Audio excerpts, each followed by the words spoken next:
Hi everybody, and welcome to the latest of our GA Coach webinar series. Apologies for the slight delay in getting started. Tonight's session is a really interesting and really timely one, and our presenter is Eamon O'Reilly.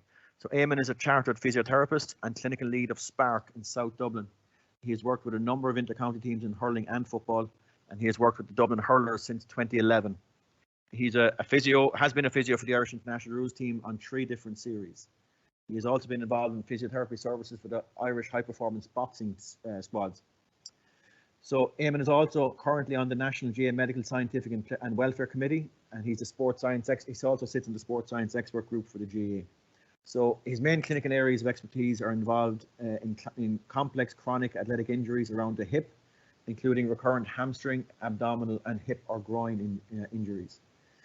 So Eamon's session tonight, as I said, is a really topical one for us right now. So the topic title is Returning to Gaelic Games Post-COVID, Keeping Your Squad Fit and Preventing Injury. So we're going to look at some of the issues facing GA players currently and how we might look to address them. We're looking at return to play post-COVID and how we can mitigate for time out of play through injury and so on. So Eamon will also look at specific ways of tailoring training to avoid injuries as we progress from perhaps small group to maybe more larger group sessions later on. We'll also discuss injury prevention and recovery and that you can use with your players during the condensed playing calendar. So Eamon, there's a lot to cover, and I'm sure everyone is really interested in your session, so it's over to you. Thanks very much, Peter, and thanks for the invite on tonight. It's been a fantastic series so far, so well done to you and all the team that's put this together. And so thank you for everyone for tuning in tonight. I hope you get something out of this in terms of our session. So what we're looking at tonight really is a number of different things, bringing us right from today right the way through into return to play, hopefully whenever that is. Obviously at the time period we're in at the moment, we don't know exactly when that will be, but I guess we've got to prep our athletes for that. So that's going to be really important over the coming weeks. So we're going to look at individual training. We're going to look at return to play post-COVID and what we have to look out for around that. We're going to look at specific strategies that we can use for individual prep and obviously warm-up, which is a key part. We're going to look at specific injury avoidance. We're going to look at running, speed, mechanics and conditioning. Return to play post-injury, what are the risks, and hopefully we'll have time for some questions at the end. So just to give you a bit of background on myself, I am obviously a physio. I also would class myself as a player, although there's probably some people even on this call that would dispute that. I'm a coach. I'm also on the MSW. I come from County Cavan and I guess a small club in County Cavan, and I'm now with Ballyboden St Enda's, and that's my club now for the last 6 years. So I kind of know a little bit about small club and also a slightly bigger club in Ballyboden as well. So hopefully I'm going to be able to pitch this to coaches for pretty much all the way through, and also obviously for anyone from a medical background coming in tonight's session. So in terms of current issues, what we're kind of looking at the moment from this period, and obviously the 7-8 weeks that we've had beforehand, we're seeing a lot of shin, ankle, Achilles and calf injuries coming through clinics. We're seeing a lot of people out on the road obviously getting their running in. We're seeing obviously a lack of football, hurling and camogie. So essentially that means that we're going to enter pre-season 2 now. So the players have quite a long off season. For most players, this will be longer than they've ever had off before. So we've got to factor that in terms of how we're going to bring guys back to that first day of championship, whenever that may be. So the pre-season length is obviously a problem because we don't know how long that is actually going to be. It's going to differ from county to county. And obviously we've got to master that transition into playing. So looking at our kind of setup, it's going to be individual training. That's probably, started already in terms of, what guys have been at and what they've been at prior to this. So if we look at that from the point of view of, short sessions out on the road up to, kind of pitch sessions now that they might be doing, it's been pretty unstructured for a lot of guys, and some guys are going to come into a little bit of an off season now. We're going to look at small group training, then that's going to come in next based on government guidelines, followed by team training, and then probably quickly in the championship after that. With the shortened schedule, you're going to probably see minimal time between games, And depending on your county, that could be very minimal. If you're a dual county, for instance, we don't know what kind of setup or what kind of timeline we're going to have in order for guys to get ready for a dual championship. So in terms of current issues and opportunities, so if we look at this, I guess a lot of you guys may have seen this 5K post by Ross Barkley. It was very much questioned by the Chelsea fans who claim to have never seen him run more than 5K in a game. So we've seen a lot of these going up recently around Ireland. Lots of guys posting unbelievable times, and some may be true, but I would question a lot of them. And I suppose this is the type of training that's been happening. So with that, as I said, you're looking at these kind of calf type issues, Achilles tendon issues, tib post tendon issues, and also stress injuries around the foot. So before we even start, we've got to start looking at cleaning these injuries up and making sure that your players are ready to come into play when that time arises. So it's probably worth checking in with those guys at the moment and just seeing how they're getting on with things and making sure that they are ready to return to small group training whenever that may be. We also see knee issues, patellofemoral issues in particular, and that's from basically pounding the roads. So at the moment, we've got an opportunity, a massive opportunity, you could say, in terms of getting our players ready to return to play. We've got X amount of time now to really get on top of all this type of stuff. We've got another pre-season time period where we can really get on top of the other, I suppose, football or hurling or camogie related issues that we may have to deal with following a long absence from play. We do have lessons. Eamon, sorry, can I jump in for 1 second? I'm not sure your slides are going forward for everybody. So will you just cancel the share and reshare, and I can try and put them back up again for everybody? It just seems like the slides are frozen. Yeah, that's better.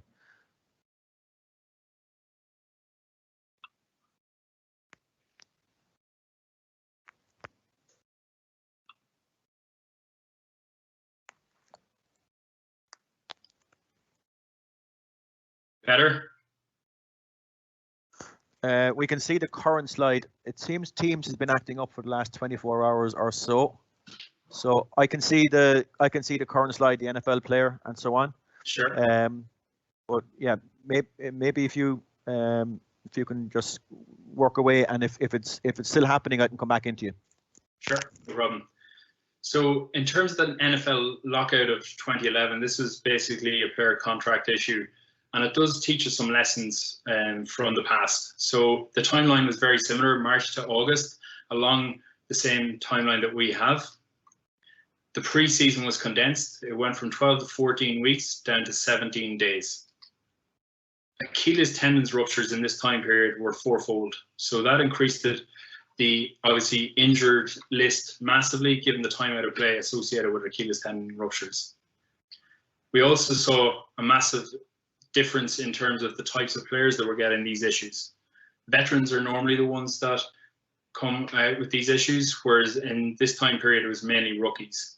And there were a number of factors that may lead to that. There was also an increase in injury recurrence. Why? Well, the study by Greg Meyer and his team basically looked at all of this, and their findings were similar to what we're going to see over the next few months. So there was a long period of time out of play, and there was also, I suppose, no contact with their organization, whether that's with the medical team, the S&C team, or the management team. So the lads were kind of let off to their own devices, which obviously left them with a lot more, I suppose, uncharted or uncontrolled training methods, and this may have led to increased ruptures of the Achilles tendon. We also know that obviously going from a 12 to 14 weeks preseason right down to 17 days is going to make a massive difference in terms of the ability or how prepared athletes are to play. So it's really important that we acknowledge now that we're not going to maybe have the same type of season that we always had, and we have to adjust as coaches. We have to adjust how we're going to actually interact with our players and also how we're going to plan our sessions. I suggest starting with the end in mind. So what do you want from your players on game one championship? Most guys are going to want the same thing, whether you're playing junior F, hurling, right the way up to, adult club football. this whole presentation is probably geared more towards the club season, given that a lot of the coaches are going to, on this call, are going to be in that category. So we want injury-free players. That's number one. We know that there's links with injury-free teams and championship winning teams. So that's a big thing for us. We need them physically fit, and we have to do that by whatever means we can in whatever time period we have. We need them sharp. Ball skills, absolutely vital. Hurl time is very, very important. So getting on the ball at this time period, also really, really important. And we want them hungry. To be honest, if a guy isn't hungry after this length of time out, or a girl isn't hungry after this time out, I don't know if they'll ever be hungry. So I think that should be taken as a given, that we're going to have hungry players dying to get back on that pitch whenever the time comes to that. Start with the end in mind. So what do you want from your players on game one championship? So you need to know what your players are going to have to be able to do when you come to championship time. What I mean by that is specifically related to your own game plan in terms of your team and how you want to play the game. The picture in the background there shows 2 Leicester City players. We know Leicester City obviously won the Premiership in 2016, and there was some interesting statistics behind all of that. They had the fewest injuries in that season, to use the fewest players in that season. We also see that they had the fastest players in that year. So if we look at Vardy and Schlupp, like those guys are really motoring when you're hitting over 35 kilometers per hour. That's extremely quick. Eamon, I'll interrupt again. Sorry,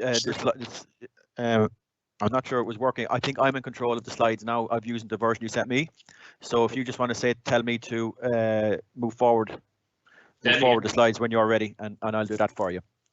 Yeah. So looking at the counter-attacking style that Ranieri basically brought into Leicester City at that time period, obviously with that he was looking for extremely quick breaks, and therefore his training had to map out to that. So if your team is looking to play that sort of system in Gaelic football or hurling or camogie, then you've got to really look at, I suppose, sprint and speed and repeated sprint ability being a key part of that.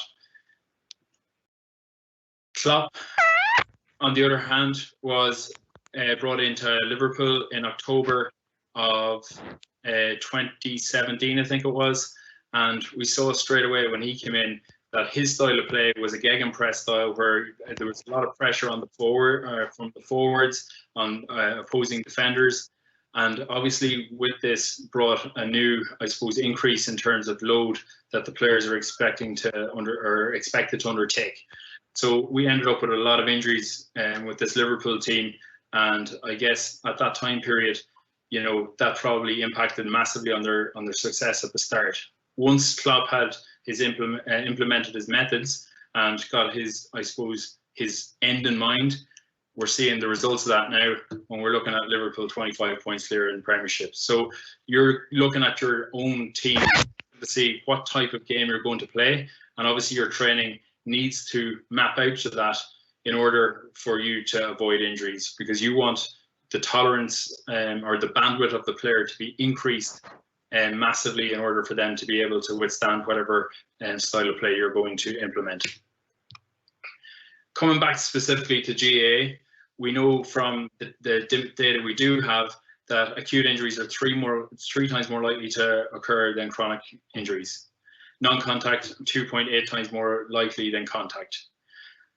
What we see is quad injuries, 9.3%, knee, 11.1%, ankle, 11.7%, and then the big two, groin at 14.9%, and hamstring at 23%.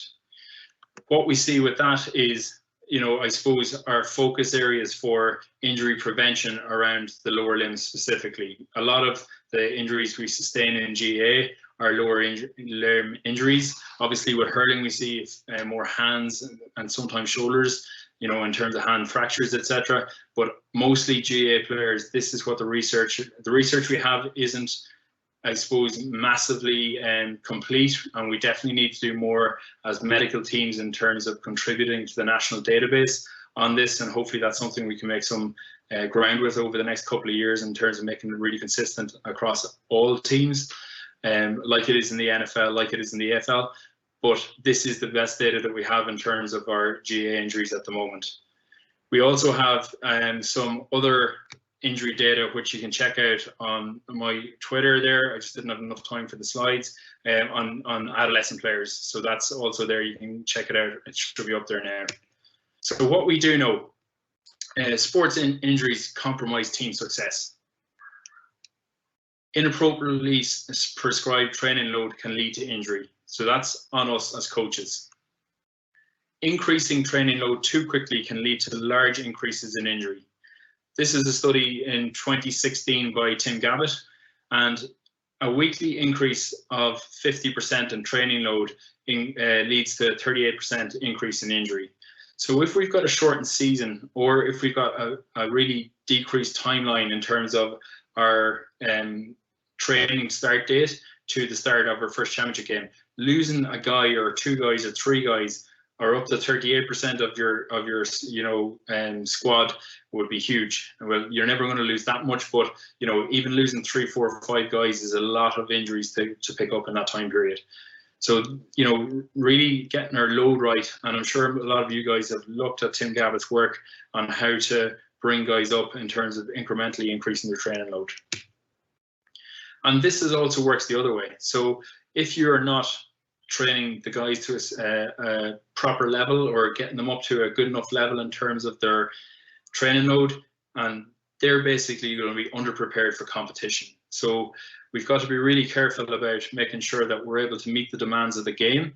And I guess in order to do that, we've got to know the demands of our game. And that really comes down to us as coaches to know, A, what we're looking at normally, and B, what we need from our players in our own individual setup. So for instance, at intercounty level at the moment, in terms of hurling, you're probably looking at 600-700 to 1.2 kilometers of high speed running per game. Most guys probably falling below a kilometer, whereas football might be slightly higher. So you've got to know kind of the demands of the game that you're playing, and really being able to prepare the athlete accordingly for that. And what do we need to do as coaches? Well, we need to prepare the athlete for competition. We need to make the athlete as robust as possible and give them the best chance to perform. And we need to pitch it correctly. So that's really important. It's getting that pitch right from today, which is individual training, to small group training, to larger group training, and then obviously into our championship time period. So our issues at the start of return to play for small groups, a lot of the time we're going to see a lot of guys coming back into our setups now, or into mini groups whenever that happens, whether it's June the 8th or whatever date we're given for that. Straight line has been the main training focus over the last time period. We're looking at a lot of guys doing the 5Ks, 10Ks, a lot of straight line running. I see it myself when I go down to the local park here. You see a lot of straight line work going on, a lot of guys doing MAS type running. The speed of running is also a lot slower, so we've got to pitch our players right in terms of transitioning to smaller group training. So going from a really slow pace into maximal small box type drills is not really going to work out for your players. We're going to pick up a lot of injuries as a result. The surface is also changing. We're going from concrete or tar onto grass, and obviously there comes the injuries that we could have picked up previously that may be adding to the load of that player, in terms of shin, in terms of stress injuries of the feet from, say, the tar macadam running or whatever else. And obviously we're looking at small-sided gains. So we're looking at smaller groups, therefore the gains are not going to be fuller. We have to watch out how we're going to pitch our small-sided gains. We need to know some of the work that Shane Mangan would have went through there a couple of weeks ago in terms of what you're looking to do in a small-sided game, and how the pitch size and how the pitch or the player numbers are going to impact on that. So obviously bigger pitches are going to mean more conditioning if you've got smaller numbers, whereas if you've got a large number of players in a smaller space, that's going to involve a lot more twist turning, change of direction type drills. And that's going to lead obviously to, I suppose, more stress and strain on things like your hips and groins. So we decrease our injury risk by incrementally loading and the training type and the speed. So that's really important, I guess. in this initial period, we're looking to build up that conditioning base. And the important thing in this period is we can definitely use the ball to do that.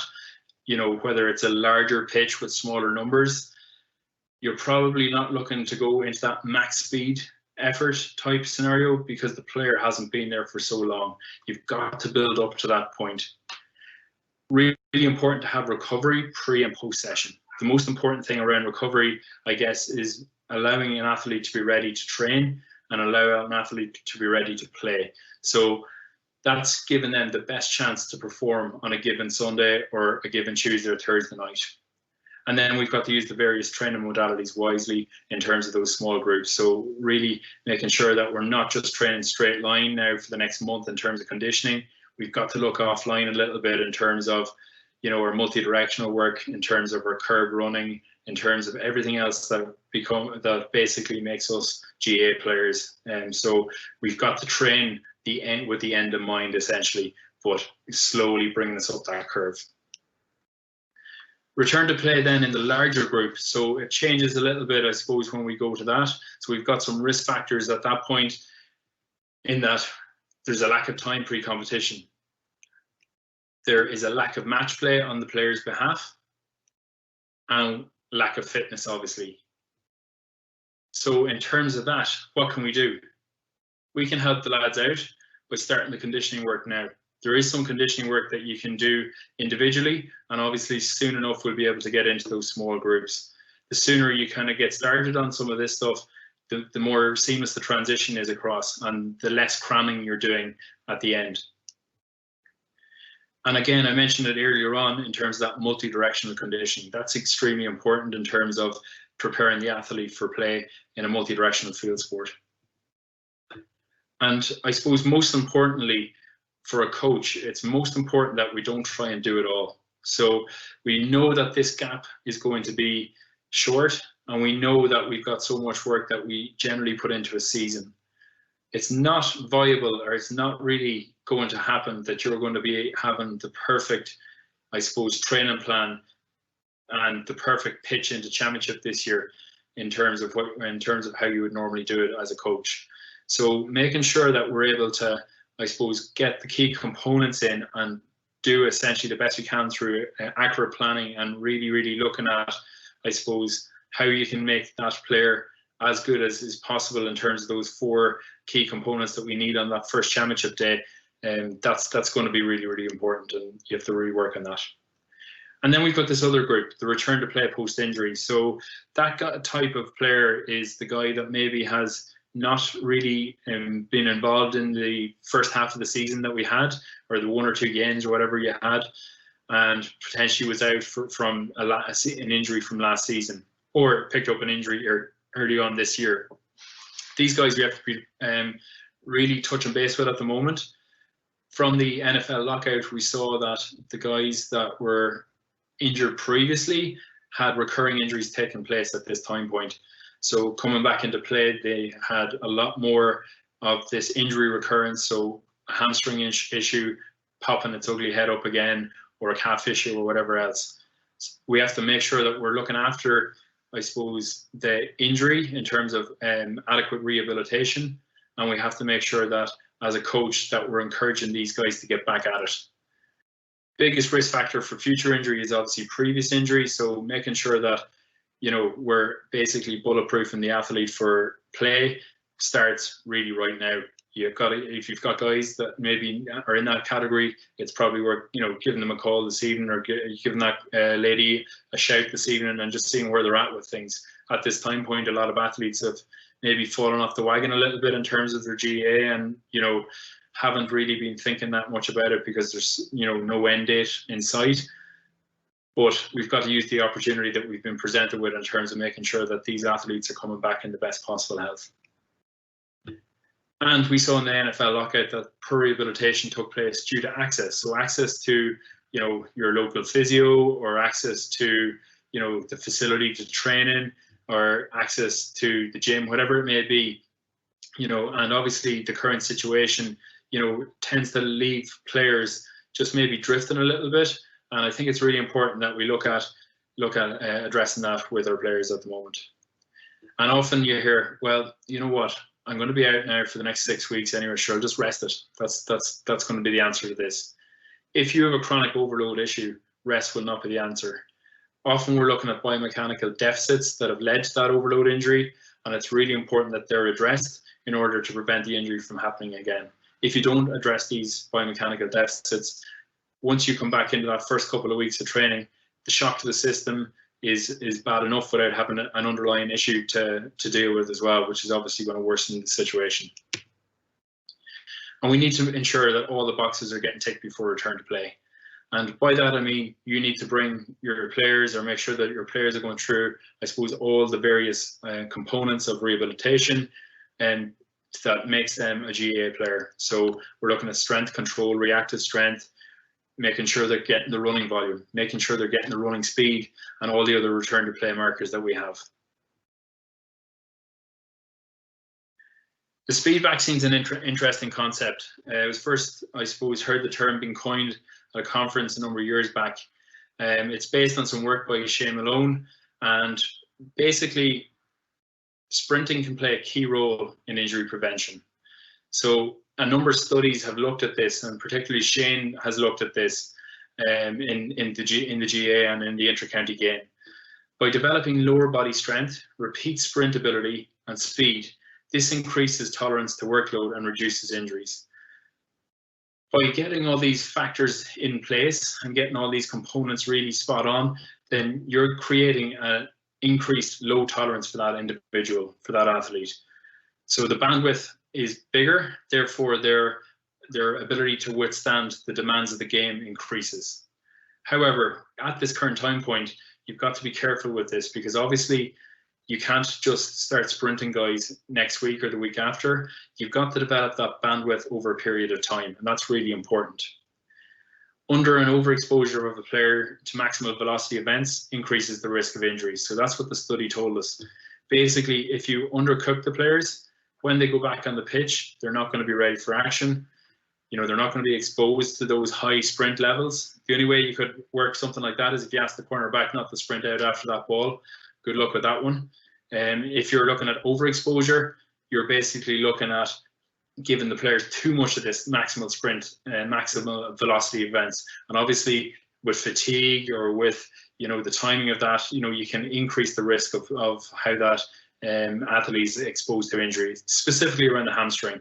That's probably the main muscle group, although obviously more muscle groups come into that as well.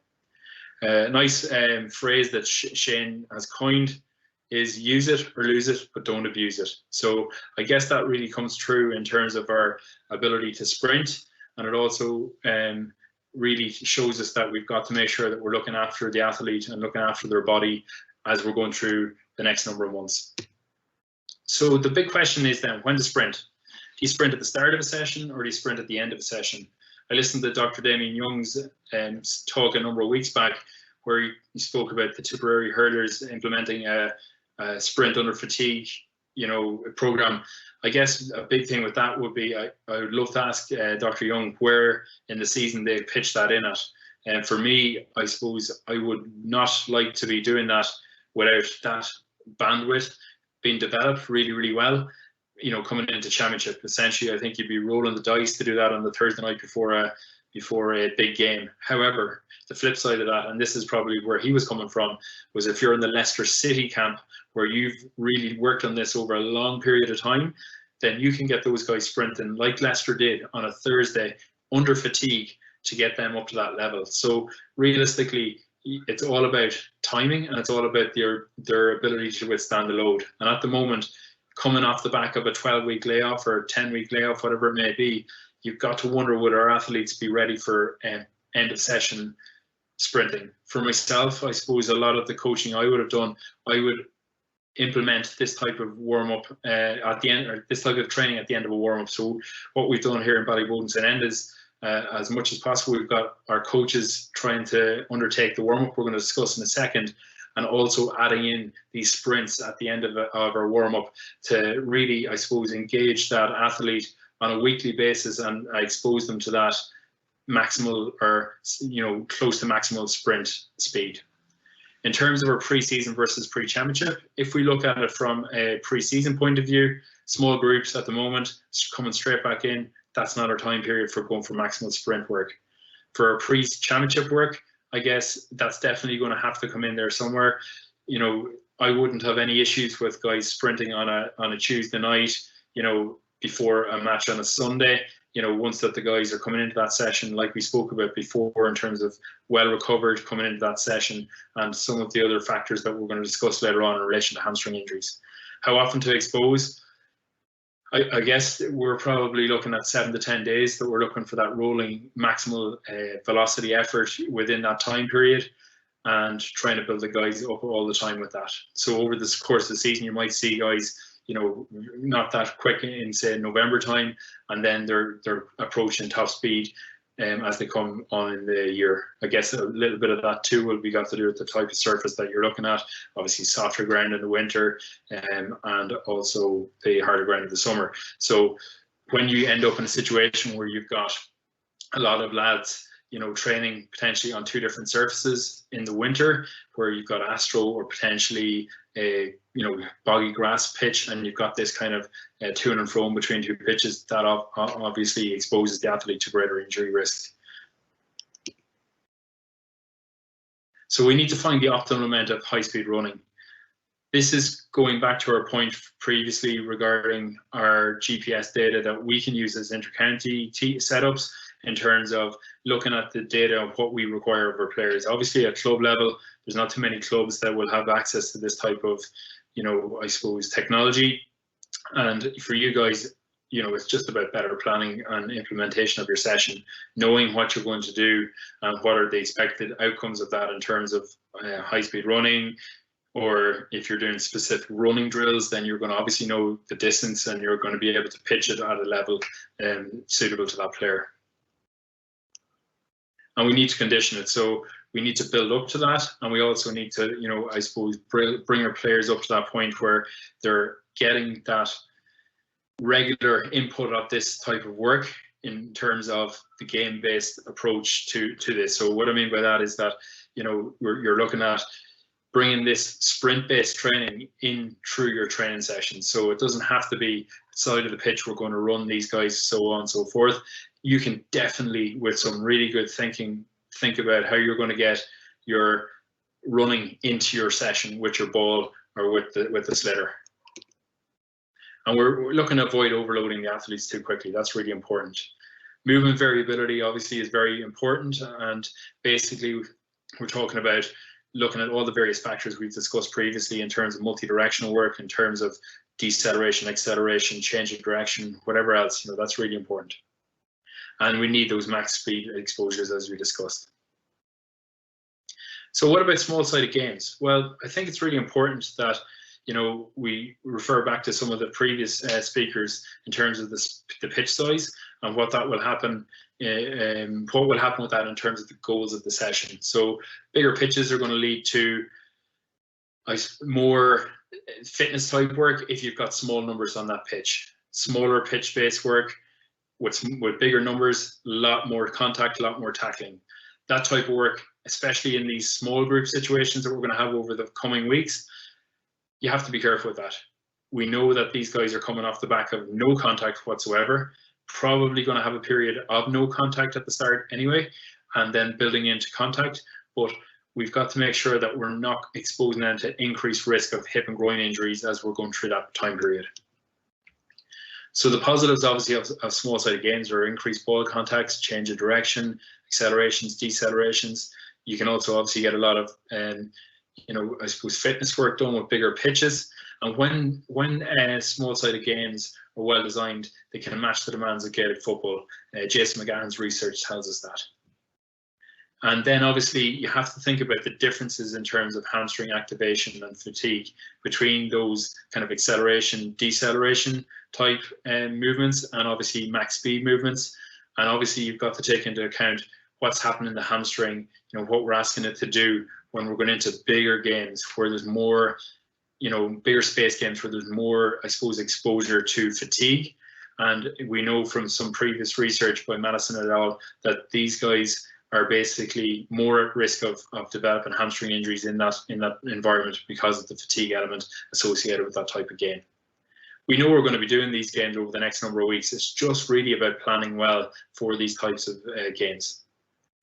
And then obviously I mentioned the increased forces through the hip and groin. This is a massive area in the GA at the moment, and it's definitely something that we're already looking at on the MSW. Hip and groin injuries hugely increased over the last 15, 20 years, and getting on top of that is going to be a key I suppose, objective of the Medical Scientific Welfare Committee over the next number of years. The big thing with the small sided gains is making sure that we're not exposing guys to too small a gain. So that's the maybe box drills on a much too regular basis, or it's the, I suppose, high intensity twisting and turning type, tackle drills that we may be implementing in our practice. Also, obviously, what comes into that, just slightly off the small sided game issue, is the shuttle type running, and all of this will lead to increased force through our hip and groin. And that's also very similar for our ankle and knee, but the hip and groin is the one where we're seeing, I suppose, a lot more injuries with this type of training. And it's not that small-sided gains are bad at all. It's certainly not that. Small-sided gains are a vital part of our coaching.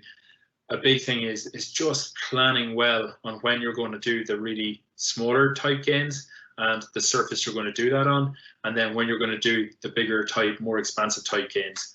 And I guess at the start, I would suggest that maybe looking at those more expansive type gains is a great way of getting our conditioning up to speed.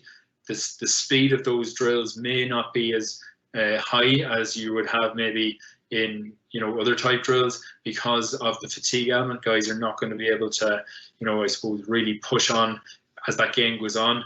And so that could be a way of looking at our early training in the next number of weeks.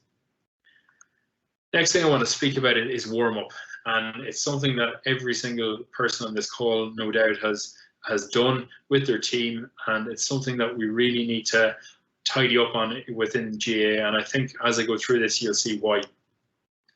Why are we doing warm-ups? Well, we're doing it to maximize player availability. We're doing it to decrease preventable injuries, and we'll speak about that in a second. And this is the big one. Warm-ups have been shown to increase athlete performance. And we're looking for an improved consistency of approach, and specifically related to decreasing injuries I'm talking about here. So a lot of times I talk to coaches, and coaches who are looking at this type of training will probably say to me, I'm not really sure about this, it takes too long to do. So the injury, I'm talking specifically around the GA 15 and the Activate warm-up. Coaches find this obviously too long, not enough ball involved in it, and they are not sure if they can devote some of their session time to this. I suppose the counter argument to that is the evidence I'm about to present to you shows why you're going to have more players on the pitch if you implement this type of warm-up. Physical competency in terms of running, change of direction, landing, jumping, twisting, turning, that's fundamental to the game of Gaelic games. We have to do that literally all the way through a 60 or 70 minute match. Therefore, it deserves a time slot within a given time, within a given training session or training block, for instance. And the best way to do that is implementing it with our athletes at the start of the session. We know that there's some associated benefits with this type of thing, and we know that there are, decreased risks of injury post doing them within that given session. So I don't understand why you couldn't devote that time period to it if you haven't already been doing it. I understand that you can do stuff with the ball, but specifically training these skills, because they are essentially skills, they're physical competency skills, is going to make your athlete better. Whether you're up here in Dublin, obviously the argument will be, listen, I've only got an hour on whatever time pitch or time slot on whatever pitch I'm going on to, therefore I can't give away time to this.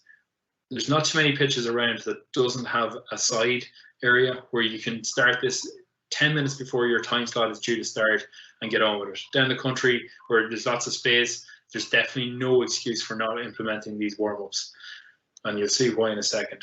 But is it all positive? So compliance is definitely an issue with this. cherry picking of exercises is definitely an issue with this. So if you're missing some of these components, such as landing, cutting, running skills, then that's going to lead to an increased risk of injury. When we look at it, if you've got a juvenile section and a team under your control, you're looking after them, you've got a massive opportunity to give these athletes or these young athletes skills that they're going to bring on into their adult career. And it's really, it comes down to the detail, and it's probably something we need to talk about it from a coaching perspective in terms of our overall coaching plan within the GAA, in terms of showing our coaches how to, I suppose, undertake these and execute these and see where the gaps are in terms of, multi-directional movement, or see where the gaps are in landing competency, or see where the gaps are in running mechanics, for instance. We know, like, especially with something like an ACL, which is a huge time loss injury, that a lot of our athletes are getting these injuries through non-contact. So that's also, that's often as a result of, poor control of a land, or an externally rotated foot on cutting, or whatever else. There's lots of various biomechanical factors that can lead to us being in a situation where our ACL is exposed to injury. Therefore, I think it's really, really important that, our coaches really look at this, and this is why.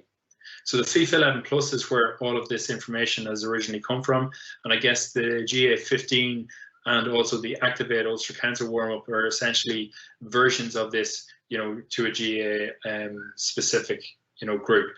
What we see with the FIFA 11 Plus, and this is a huge study by Holly Silvers, was a decrease in overall injury risk, or injuries, not injury risk. This is a decrease in overall injuries by 46.1%. That is absolutely huge. A decrease in time loss by 28.6%. When we start looking specifically at joints and at muscles, a 64% decrease in hamstring issues. Now, if we're coming into the next number of weeks, and we're talking about this type of deficit in terms of decreasing our injury risk or our injury profile by that much, like, it's really not within your interest not to be implementing a warm-up such as the GA15 or Activate. Now, I do recognize you see lots of variations of, I suppose, warm-ups on both the soccer pitch and also in, intercounty setups. I guess what I would say about that is that we're looking at very highly skilled strength and conditioning coaches, and 9 times out of 10 you're going to see that type of warm-up taking place potentially somewhere not on the pitch, but somewhere off in the back pitch. I remember having a Twitter debate with someone a number of months back over the Barcelona warm-up, which seemed to be just literally a kickabout. I know you often go out and you look at the Kilkenny warm-up where they're pucking the ball across the pitch. That's been brought up to me on several occasions. But I guarantee you those guys are getting through some work in terms of the components of something like the FIFA 11 Plus.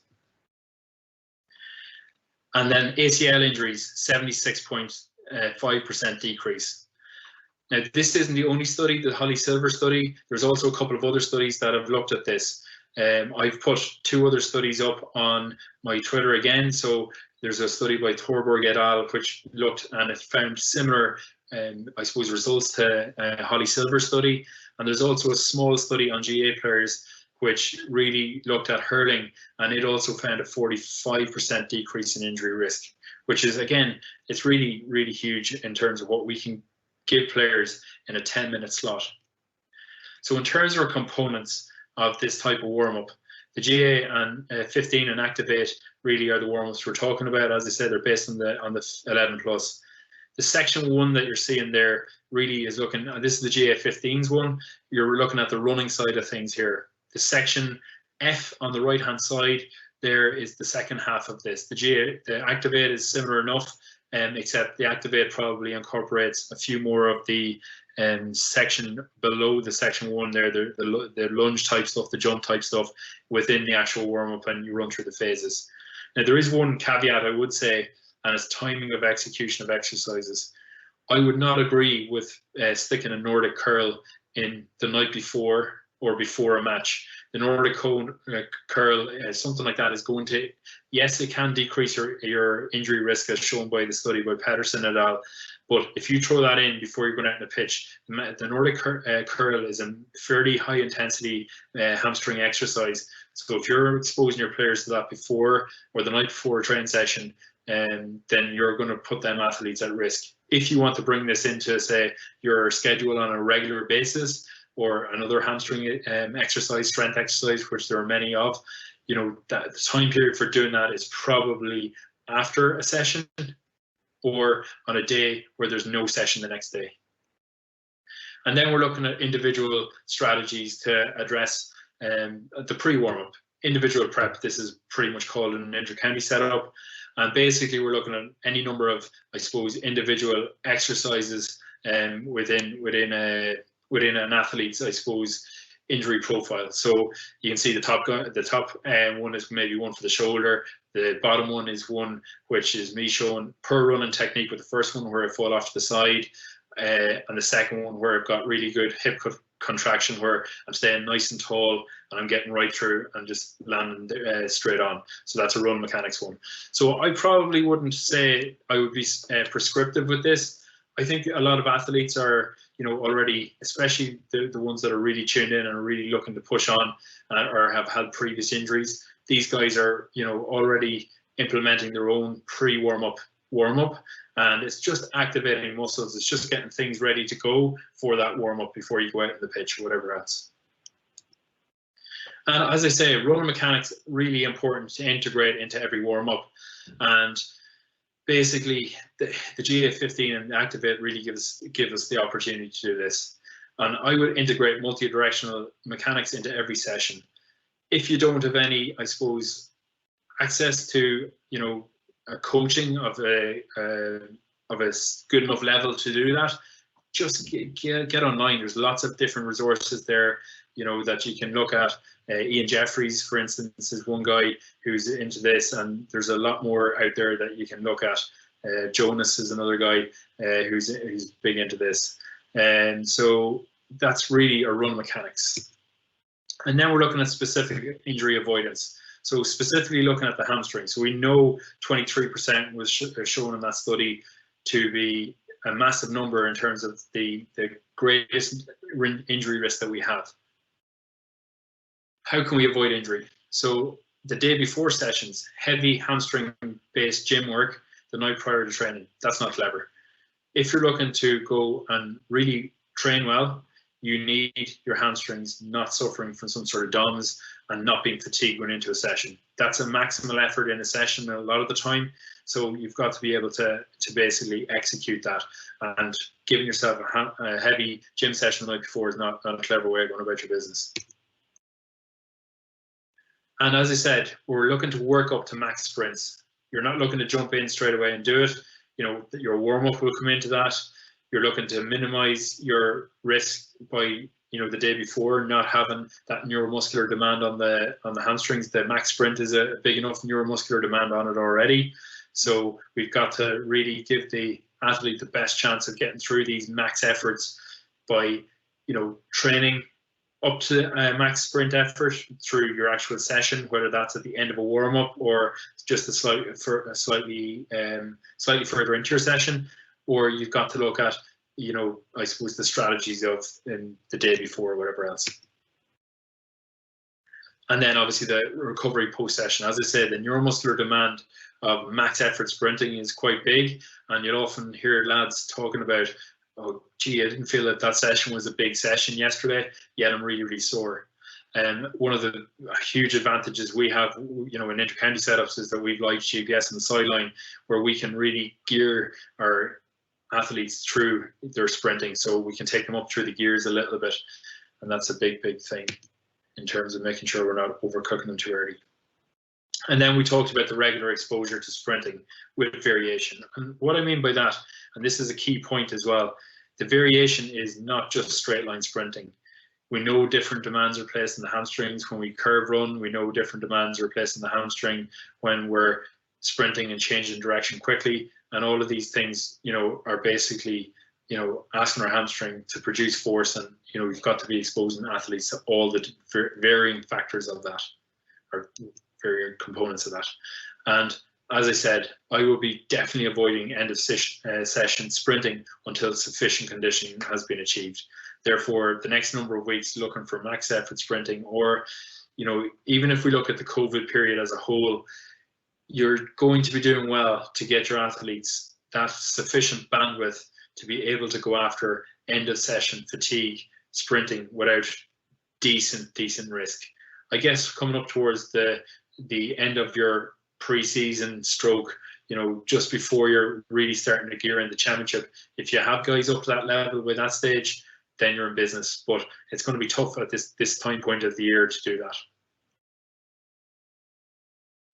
And then obviously hamstring strength work can start literally tonight. So we've a variety of different ways we can train our hamstrings in terms of multi-joint, in terms of isometric, eccentric, concentric, whatever you want. Rate of force development, we can work on all of those. Here's just a couple of examples of exercises that we use to train our athletes. Obviously something like a split deadlift or a deadlift is an excellent exercise. Coming into the bottom right there, you've got some lovely run mechanics. And a key component that you just saw me do there in that running mechanics exercise was lumbopelvic control. So lumbopelvic control has been shown to basically, so that little tip I did of my pelvis. So you see a lot of guys in GA, we call it the old duck ass, their ass is sticking out the back and the chest is cocked up, and you think he's the cocky corner forward.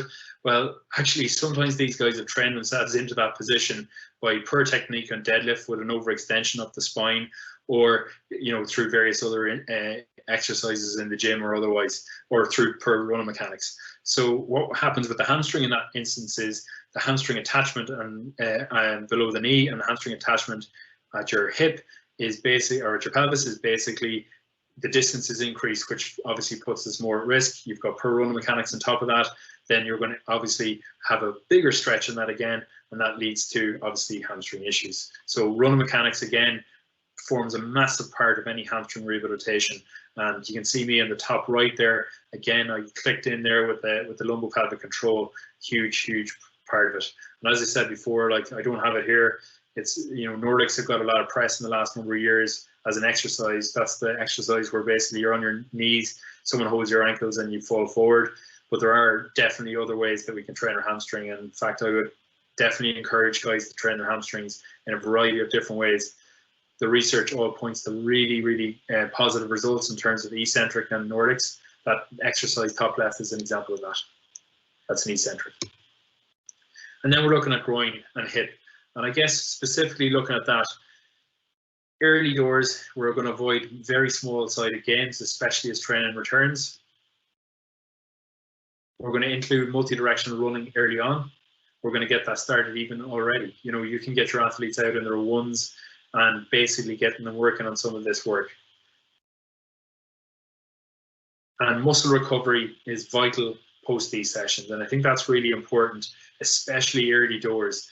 Trying to fit 3-4 sessions in a week now in the next number of weeks, you're probably asking for trouble, given that the athletes have done nothing of this type of training in the last number of months. So it's getting guys up to speed at an appropriate rate is going to be really important. And that's the job we have as coaches. And if you're not undertaking that job, you're probably missing a trick, and you're probably going to end up with a few lads on the sideline beside you when it comes around to day one of the club championship. And regular exposure to sprinting with variation, and we talked about that already. And as I said, we're looking at avoiding small shuttle running and small-sided box drills on a regular basis and on return to play. I guess what I mean by that is the really tight drills, and you're definitely, of course, you can do them drills. Funny enough, lads are more exposed to this in terms of injury risk around the hip and groin than ladies are. So getting on top of that with your men's teams is probably more important than with the ladies teams based on the injury profiles that we would see in clinic. So lads definitely need to be really minded in terms of that. But at the same time, absolutely go for your small-sided box drills, but have them well spaced out. The shuttle runs, personally, I think there's probably ways of getting your fitness work done a little bit more game based. And again, it just takes a bit of creativity to get on top of that. And then I suppose with the at-risk players, so in any squad, ladies football, camogie, lads football and lads hurling, there's going to be at-risk players, especially as we go into senior and onwards. Even sometimes, unfortunately, we're seeing it a little bit younger now in terms of these hip and groin issues. And I think we've got to be really, really careful about how we go about our business in terms of looking after these at-risk players. These players are a very distinct group and they need to be treated accordingly. We see it already in terms of the increased, I suppose, press attention on hip and groin injuries and what happens maybe in later life, etc. Training is definitely going to be a part of this. So we can, as coaches, limit, I suppose, the impact of that later on with at-risk players. And by at-risk, I mean guys who maybe have had hip and groin issues in the past. So these guys going back in and maybe doing these very small-sided games is probably not a wise idea. And there's probably alternate training that we can look at them doing, even amongst the group, even in the session. It doesn't have to be, all working together in that little small-sided box. There's other ways of working around the ground that you can help these athletes out massively to prolong their careers. And that's also very similar with other issues as well, in terms of hip and groin, in terms of knee, and in terms of ankle. So these are just an example of a couple of different, I suppose, hip exercises that we would use, basically as either strengthening exercises or as, lumbopelvic control exercises. And the top left is there. Obviously, that's what we call an adductor bridge, a Copenhagen adductor eccentric load lowering bridge. So that there's some research which have also popped on Twitter there that shows that these are really good exercises to undertake in terms of over a long period of time. I wouldn't necessarily recommend getting stuck into this in the short term, because we're not going to end up in a situation where we're going to help the athlete out, especially if they're doing a lot of small-sided stuff. It's probably something to implement over that's a long-term plan, I guess, over the next number of months and years, rather than over the next, let's get this done over the next 3-4 weeks. And likewise, some of the other exercises, bottom left is a hip flexor exercise. We know the hip flexor group is a massive group in terms of controlling that hip joint, and really, really important group in terms of preventing hip and groin injuries. The bottom right is a step up rotation, where we're asking that right hip to really work hard to hold position, lovely lumbopelvic control, and getting the upper body moving off that. So that's basically asking our hip to work really hard to stabilize, and then the upper body is working. And obviously we're starting to work a little bit on multi-directional running mechanics in that flip on the top right. And then looking at specific injury avoidance, ankle and knee. Well, I think I've already given you the answer to this, because a lot of the drills that we see in the warm-up section are going to come and basically cover your bases on this. Running mechanics, landing mechanics, huge, especially around the knee. If you're implementing any program in terms of this with your adolescent athlete, you're giving them a great start. Really making sure that we're looking for that nice solid land, no knee valgus, and what I mean by knee valgus is your knee coming across your body as you land. So that kind of knee wobble, really, really important that we're looking to get rid of that. And obviously we're looking at no foot turned out to the side or no body sway to either side. So landing mechanics is quite a big one to really get working on. ACL injury is obviously massive with that. Likewise, multi-directional mechanics. So how to cut properly, how to change direction properly, how to get our body leaning into the corner rather than what we call, the motorbike crash scenario, where a lad's going into a corner or a girl's going into a corner and she throws the head out over the corner and then comes back, putting massive strain, massive load, massive force through your hip and groin, when we could have a nice body lean pushing out of that corner to bring ourselves along. So multi-direction mechanics, all these mechanics drills are just, they're sitting there waiting for you in the warm-ups, really important. And obviously reactive strength. So that's a massive part of our game as well, the ability to really generate force quickly. And, that's really important, especially for the speed of a game like Gaelic football, camogie or hurling. And then we're looking at that specific muscle control around the quad, around the calf, really important. There's so much load going through our calf muscle group, in just general running. you know, it's 5-7 times body weight, you know, and it keeps going up as you go sprinting. So the big thing with that, with the calf stuff, you know, there's a lot of research in AFL showing us that, you know, guys are presenting with what we call soleus strains, or, you know, lower Achilles type issues, especially soleus strains, the day after. They don't realize that they injured themselves, but they're sore around the bottom of their calf, kind of off the muscly part of their calf. And a lot of the time they've actually like a low grade soleus strain. And I guess what we've got to be really careful about at the moment is really making sure our athletes are, you know, ready for going back into sport, because these are the muscles that are probably more at risk from the road running type scenario that we've had over the last number of months. Specifically, there's a couple of good soleus strength exercises that you can catch pretty much anywhere. I've one on my Instagram as well, I think. And then we're into recovery.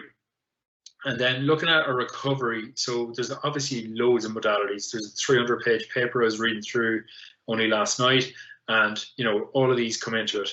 Sleep, hydration, recovery, cardio, you know, that's gentle cycling or whatever else, compression garments, nutrition, post-game massage, contrast bath, water submersion, right?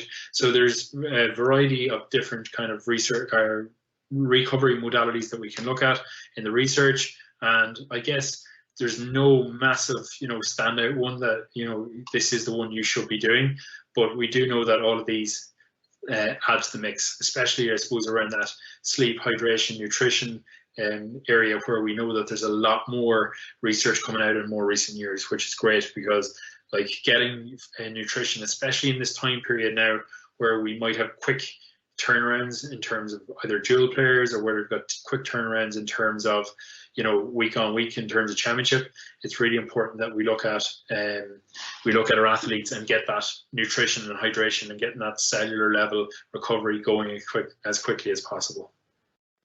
And obviously there's loads of stuff on sleep out there. Michelle Biggins has some great stuff on sleep, you know, that, you know, shows the benefits of that in terms of recovery processes. And I guess if we're not getting that recovery, this is an interesting slide in terms of what we actually expect to happen with training. So on the left-hand side, you can see we train, you know, we're getting that reduced capacity, we recover, and then over time we're getting this super compensation and increased capacity. But if we don't get adequate recovery, if we're not getting that time period between training sessions, this is what's happening. And essentially this is, you know, your training is basically followed by short periods of recovery, followed by training, followed by short periods of recovery, and we're never getting that, I suppose, super compensation. So it's really important that we look at recovery as being a huge part of our given week, and planning for a recovery as much as we're planning for our sessions, and making sure the lads are getting that recovery and they're not bringing in, you know, extras, or, you know, the girls are, you know, doing an extra, you know, HIIT class a week, or they're doing an extra 5K run a week. You know, you've got to get away from that now coming into championship time period, and really take control of your performance going into which is going to be a very short period. So in conclusion, so if we're looking at the coming weeks, we're looking at incremental loading with variability of load, or variability of movement, and obviously loading quite slowly through that at the start, and then, you know, obviously coming up a little bit quicker as we go along, keeping it nice and consistent as much as possible.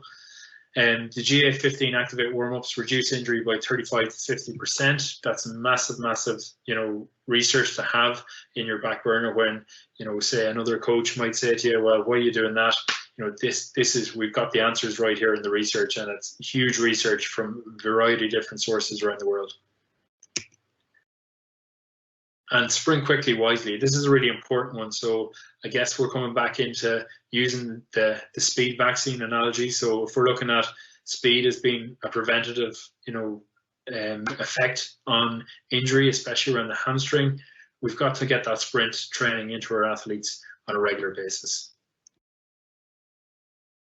And then obviously with small-sided gains, we're monitoring pitch size, player numbers, and knowing their interaction. We know what we're going to get out of that bigger pitch with smaller numbers. We know what we're going to get out of that smaller pitch with bigger numbers. We know what we're going to get in between in terms of the intensity, etc. And it's really important that we use, I suppose, all of these components within our sessions, but making sure that we're given adequate time for the athlete to get over whatever, you know, stimulus you've given them. And then obviously we talked about the recovery pre and post sessions. and how that will impact on performance and potentially availability. And that's key. So that time period where we're going to have short gains, short time periods between gains is going to be very, very important. And those guys that get that recovery in and maximize that time period are going to be the guys that are going to be ready for the next game quicker, going to be ready for the next training session quicker, which is obviously, again, coming into that, I suppose, performance enhancing period of the season where we want to be able to train hard and we want to be able to recover well in order to get the benefits of that. So that's pretty much it really for me. If there's any questions, obviously I'll be happy to answer them here. As I said, I put up a couple of resources there on Twitter that you can take a look at. We also have on our Instagram account there, you can take a look at it. We've got some, obviously exercise, and we're continuously adding to that in terms of variety of exercises. So thanks for listening, everyone, and please God, everyone gets a good pre-season in, and hopefully we get some football and hurling and camogie this year and really get back to what we love, which is coaching and playing, obviously. Eamon, thanks a million for that presentation. A fantastic volume of work and activity, and some really good detail. Some of the really specific injuries that players might engage with or might encounter over the next number of weeks. First of all, apologies to people watching on for the slight hiccup with some of the slides earlier on, but I think we got that more or less sorted as we were going through. Some questions have come through. Just, I suppose, for everybody's sake, people who have put through questions about specific injuries maybe are not really necessarily appropriate for this, because obviously Eamon is not able to do an assessment of an individual or a player. So I think largely in that case, if you have an injury or an illness or a doubt over something, it's seek the appropriate medical treatment yourself rather than asking Eamon to deal with it right now. So that's maybe the first thing. So if you have put forward a question like that and we don't get to it, that's why we're not going to cover things like that. One of the things, Eamon, that strikes me in the current COVID situation for lots of teams outside of intercounty level, when things close down there in mid-March or so, teams might only be in the middle of a pre-season in lots of counties, because their county leagues mightn't have started up till later March or even sometimes into April. So I'm thinking that lots of players mightn't actually have had a proper game for almost going back to September, October last year. So it's really going to be a very intense, or potentially a very intense period for those type of guys. Definitely, yeah. Like in terms of that, I guess, when we look at game speed is incredibly quick, and the only way you can really train game speed is by being involved in games. Unfortunately, it looks like our ability to actually undertake that type of, challenge game or, that type of approach this year is going to be severely, weakened. But I guess the only thing is everyone's going to be in the same boat. Yes, that will probably leave us more, exposed to injury, and we saw a little bit of that over the last couple of weeks in the Bundesliga. I think that like 7 or 8 muscle injuries in the first weekend alone, and I guess those guys are in the same boat. They're basically coming back off, probably shorter time period for 7 or 8 weeks, where you would think that a pro athlete would be less conditioned, but they were still picking up these injuries. And if you look at the situation where, the psychological mindset of a lot of people at the moment is, we're not going to see any football this year. We're not going to see any camogie this year. We're not going to see any ladies football, whatever. That mindset is grand until suddenly things start getting better, and all of a sudden we're into the cuts and thrusts of championship action. So, like, you've got to prepare your athletes as a coach to play and to perform on the first given week to come back to action. And I guess there's probably going to have to be a mindset shift. And I think over the next number of weeks, when we see other sports come back to play, like even the FAI are looking at a small tournament in the next couple of weeks, that I think athletes will start coming around to this a little bit more. And then it's down to the coaches to try and get as much of that as best they possibly can, that game speed type training into their actual, training sessions in order to prepare athletes. It's going to be difficult, there's no doubt about that. But I guess with a good plan, you can probably maybe get some stuff going on within your own setup. It's hard to know if challenge matches, etc., will be allowed. Obviously that would be advantageous. Normally we'd have a couple of league matches here in Dublin, you know, before you get into the championship action. You know, this year there was one, but there's a huge gap, so it's all gone now. You know, in Cavan, for instance, you know, we had a league start in April, or meant to have a league start in April, so the lads have done nothing down there yet. Some teams were barely back pre-season, but when this all kicked off, so it's certainly going to be really difficult. And what would you give advice then around training surfaces? Like you said, lots of people are hitting the roads at the moment, which can be fairly unforgiving on the joints, or maybe in public parks and so on. And then when we get back, you might have, you know, pitches which may not have been fantastically maintained over the last number of weeks because it wasn't possible, or even artificial grass pitches. So what sort of advice would you give on surface? Yeah, so I guess the harder the surface, the harder it is going to be on the joints. So if you're going into that type of surface, you're probably going to see a lot more kind of force going through the various joints in your body. Therefore, increasing that again by throwing in a load of multi-directional work straight away is probably not going to help you out. I suppose your exposure time-wise on the pitch could also be an example of ways of kind of decreasing your injury risk profile. And so if you spend less time, if you're going out for 2 hours, for instance, the first night out, because by God, we missed this, so we better get out and do it, you know, that's probably going to lead to issues. So, you know, we talk about, you know, the RP and time giving you your units, you know, your arbitrary units or whatever else. So looking at that type of thing, you know, there's better speakers out there than me on that, in terms of looking at how you manage load in that way is going to be absolutely massive. But one thing I will say is you have got to prepare your athlete for game day one. That has to be the end goal. How you get there, you know, has to be ramping all the time. And I guess the quicker you ramp, the more risk you have of creating an injury for an individual. And I think regardless of what happens when we start back, after the first training session, it's extremely likely you're going to have players tired, stiff and sore.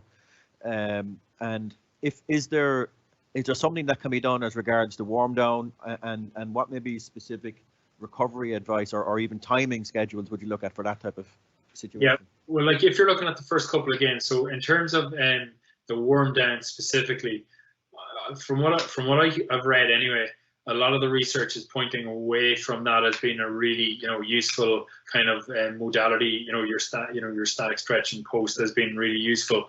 A lot of the research is going back to that recovery slide I showed earlier on, in terms of, you know, nutrition, in terms of hydration, in terms of sleep, etc.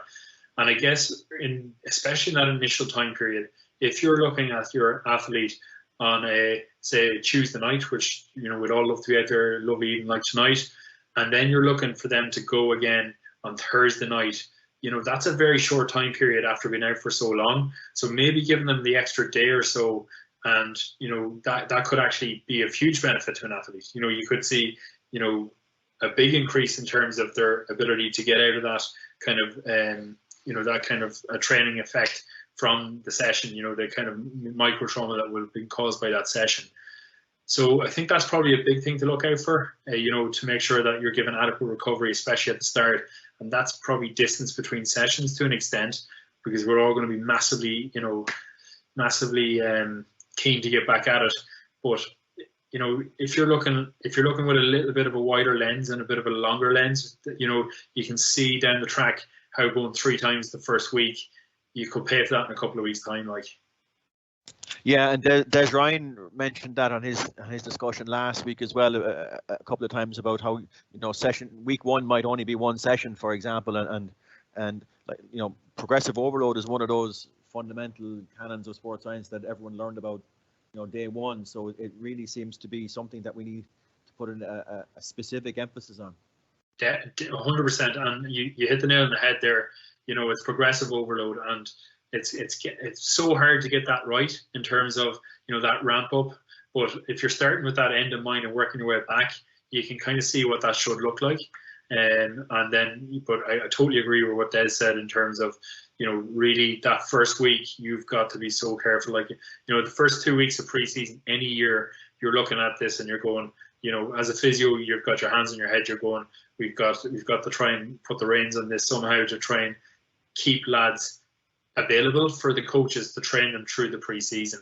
Because they're basically coming from nowhere. You don't know what's happened with some guys are obviously in fantastic condition, some girls are in fantastic condition, but there's some guys that have been watching a hell of a lot of Netflix and The Last Dance over the last number of weeks as well. So there's two sides to it.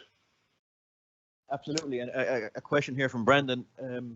During the lockdown, is the Gaelic 15 or the Activate program something that players could be doing, in their back garden or in the local park just on their own? Like, one of the points that I would put across with the Gaelic, the GA 15 and the Activate warm-up, both of those warm-ups are, as I said, they're skills. Therefore, when you're coaching a new skill, I don't know if it's the right way of going about your business, doing it in the back garden on your own, because you could be reinforcing per movement behaviour. So therefore, I think you're probably looking at, from a club perspective, I think you're looking at really developing a number of coaches across the club.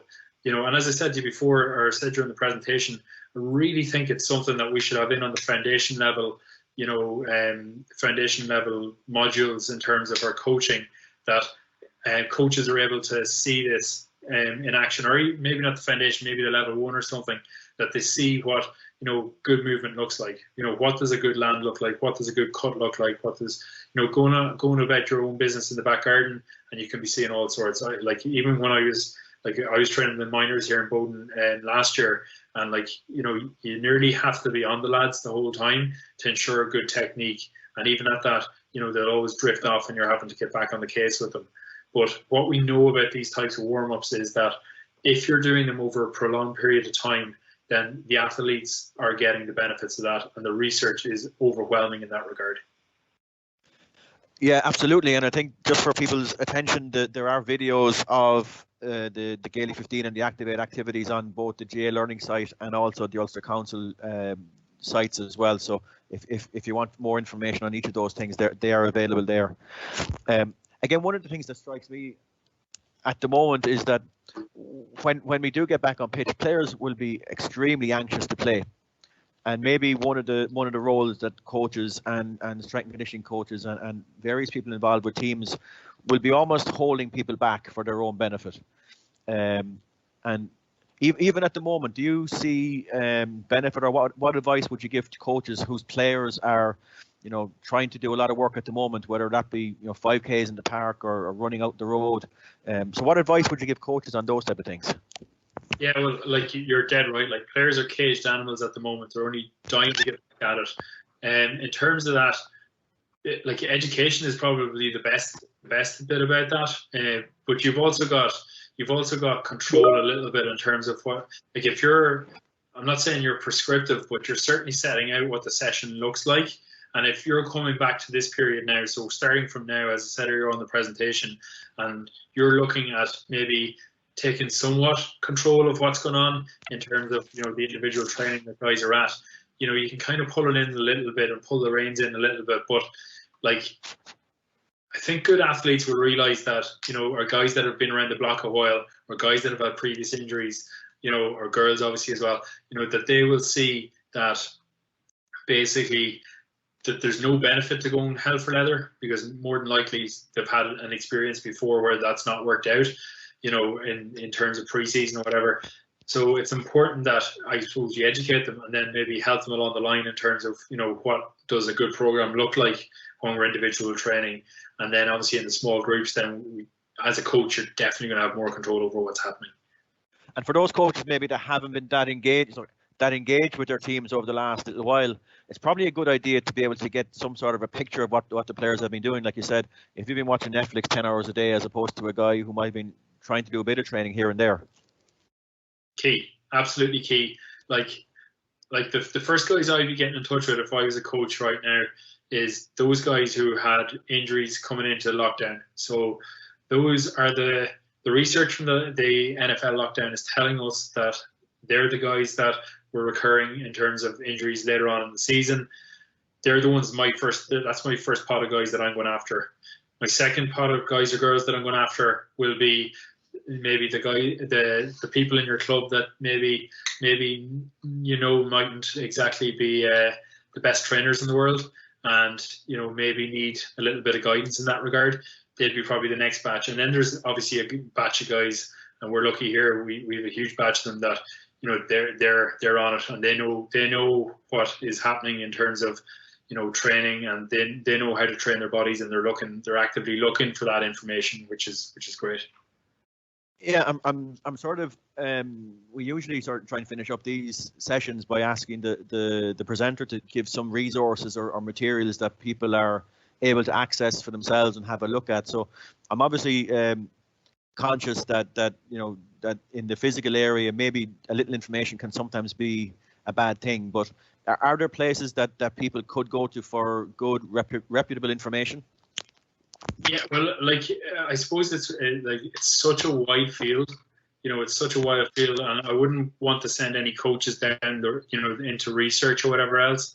Like, to be totally honest, you know, the GA learning portal is absolutely superb, and I don't think, you know, you're going to run out of information inside in that portal as a coach at the moment. So that's probably where I direct guys, and the first place I would direct a coach is to the 2 warm-ups we discussed, and particularly, you know, getting stuck into that and really looking at what that entails.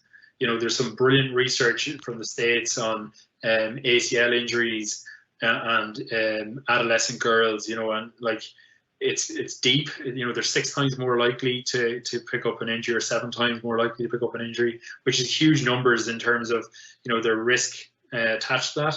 But that research is probably, we're getting a bit too deep for, say, a coach to be going looking at that. I just think you keep it basic in terms of what you're doing, and know about, say, some of the stuff that, you know, was spoken about over the last number of weeks in terms of how to map out small-sided games. You know, the Shane Maggan stuff that was on there a few weeks back, or, you know, obviously, you know, there's the speed stuff we're after discussing today. You know, Shane Malone's an excellent resource in that regard. You know, those guys are both based in TUD Tala, so, you know, there's two good resources right there. Okay, Eamon, thanks very much. We're way over time, but I don't think anyone is complaining. I want to say thanks very much for everything you've put in over the last number of weeks in putting together this session. It's been really informative, and I think that if we can get some light at the end of the tunnel and get some definitive plans for when things will be back, that coaches can get some really positive things from this session. So thanks very much for putting that together. Thanks for having me. For all the participants on the call, and we had over 760 tonight, just a couple of announcements. First of all, some of you will see that we launched our Gaelic Games coach survey today. So that's a really big piece of work that we're doing across all the Gaelic Games codes. There are details of it on the GA website and also on the GA Learning website. So we're really interested in the feedback that we can get from coaches about your coaching practice and experience and what your coaching needs are. And also from a coach education perspective, what you need and what you would like us to be trying to provide for you. So we have a fairly ambitious target of what we want to try and achieve to that study, and we've had a really good take-up of it today. So if you do get a chance, it's only about 15 minutes. It shouldn't even take 15 minutes for lots of people. But if you get a chance to contribute to that study, we'd really appreciate it. One of these sessions, maybe in the next number of weeks, we'll dedicate to some of the findings that we get from that study. So if you do come across that, please share it amongst your coaching groups with coaches in your club or school. And if you can contribute, that would be really helpful for us all. We continue this session on Thursday, and we have a session with Dr. Anya McNamara, who has just recently took up a position in Dublin City University, after being based in the UK for the last number of years. Even though she was living in Ireland, so she knows all about these webinar sessions. And James Devan, who's Games Development Manager in Leinster, and they're going to talk about the Tourist program, which is a coach development program that they've been running in Leinster over the last couple of years.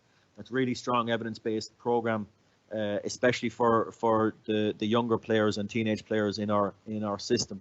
So the registration for that is open now. It opened there about 30 minutes ago at 8:30. So registration is open now, and that will take place on Thursday next at 7:30 back here. So hopefully we'll see you all back here again on Thursday. Thanks again to Eamon and everyone, for Kevin Leahy in the Player Welfare Department here in Croke Park for facilitating this as well. And we really appreciate all of your time. So thanks very much and good night.